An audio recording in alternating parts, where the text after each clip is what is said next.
മലയാളികൾക്ക് ഏറെ സുപരിചിതയും അഭിനയത്തിൽ മുൻപിട്ട് നിൽക്കുന്ന ഒരു നടിയും ആണ് നിത്യ മേനോൻ.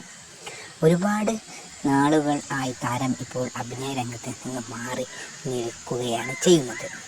പണ്ട് കാലത്ത് മുൻനിരയിൽ തന്നെയായിരുന്നു നിത്യ മേനോൻ്റെ സ്ഥാനം. 1988 ഏപ്രിൽ മാസം 8-ാം തീയതി ആയിരുന്നു നിത്യ മേനോൻ ജനിച്ചത്. ബംഗളൂരുവിലാണ് താരം ജനിച്ചത്. 2025 ഇഡ്ലി കടയി, 2022 തന്നെ തലൈവൻ തലൈവി, 2022 തിരുച്ചിത്രമ്പലം, 2015 ഓ കാതൽ കൺമണി തുടങ്ങിയ ഒരുപാട് മൂവികളിലും അഭിനയിച്ചിട്ടുണ്ട്.